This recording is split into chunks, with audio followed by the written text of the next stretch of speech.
आणि आता पुढची बातमी आपण बघूयात। तर दिवंगत नेते गोपीनाथ मुंडे यांच्या स्मृती दिनानिमित्तानं गोपीनाथ गडावरती जय्यत तयारी करण्यात आली। अशातच स्मृतीस्थळावरती पोर्ट्रेटच्या माध्यमातून गोपीनाथ मुंडे यांच्या आठवणींना उजाळा देण्यात आलाय। गोपीनाथ गड परिसरात राजकीय कारकिर्दीच्या छायाचित्रांची मोठमोठे बॅनर्स देखील लावण्यात आलेत। गोपीनाथ गडावरनं याचा आढावा घेतला आमचे प्रतिनिधी सुरेश जाधव यांनी।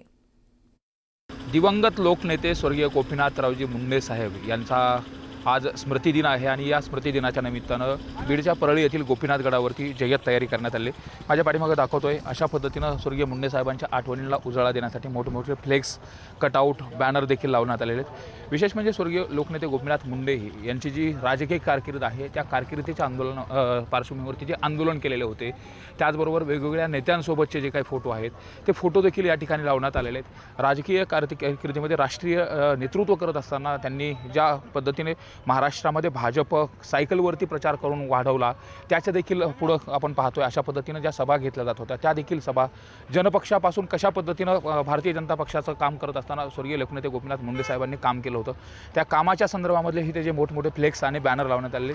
समोर पाहतोय आपण अटल बिहारी वाजपेयी, त्याचबरोबर प्रमोदजी महाजन, बाळासाहेब ठाकरे यांच्यासमोरच्या देखील स्मृती ज्या आहेत त्या स्मृतीला उजाळा देण्याच्या अनुषंगाने खूप मोठ्या प्रमाणात बॅनर लावण्यात आलेले आहेत। आज गोपीनाथ गडावरती विधायक उपक्रमांचं आयोजन करण्यात आले। यामध्ये वृक्ष लागवड असेल, आरोग्य तपासणी असेल, त्याचबरोबर या ठिकाणी कीर्तन देखील होणार आहे। जे रामरावजी डोक महाराज आहेत यांचं कीर्तन संपन्न होईल आणि कीर्तन झाल्यानंतर उपस्थित जनसमुदायाला पंकजाताई या संबोधित देखील करणार आहे। त्यामुळे मंत्री झाल्यानंतर पहिल्यांदाच अशा पद्धतीनं एखाद्या मोठ्या कार्यक्रमामध्ये त्या संबोधित करतात। त्यामुळे आज पंकजा मुंडे नेमकं काय बोलणार हे देखील पाहणं महत्त्वाचं असेल। गेले 11 वर्ष झालेले आहेत। 11 वर्षामध्ये स्वर्गीय लोकनेते गोपीनाथ मुंडे यांच्या आठवणींच्या संदर्भामध्ये पंकजा मुंडेंचा एक जो भावनिक कप्पा आहे तो कायम आपण पाहिलेला आहे आणि त्याच दृष्टिकोनातून आज नेमकं पंकजाताई काय बोलणार याकडे देखील सर्वांचं लक्ष लागलं आहे। मात्र गोपीनाथ गडावरती आज मोठ्या प्रमाणात जी तयारी आहे ती तयारी देखील करण्यात आलेली, स्मृतीला उजाळा देखील देण्यात आलेला आहे। त्यामुळे एकूणच जर बघितलं तर आजच्या दिवशी भाजप नेत्या पंकजा मुंडे संबोधित करत असताना काय बोलणार याकडे मात्र सर्वांचं लक्ष लागलं आहे। सुरेश जाधव, न्यूज 18 लोकमत, बीड।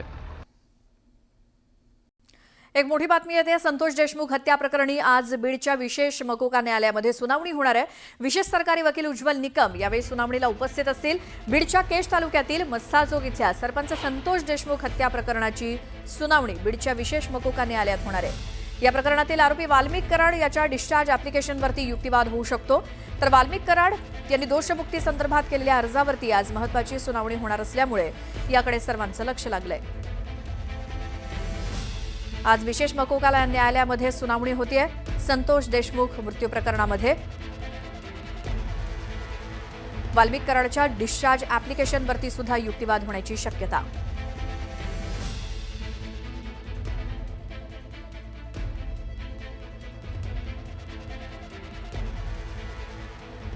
त्यामुळे संतोष देशमुख हत्या प्रकरणामध्ये उज्ज्वल निकम आज बाजू मांडणार आहेत। विशेष मकोका न्यायालयामध्ये सुनावणी होणार असून वाल्मिक कराडच्या डिस्चार्ज ॲप्लिकेशनवरती सुद्धा आज चर्चा होण्याची शक्यता आहे। उज्ज्वल निकम सुनावणीसाठी हजर झालेत।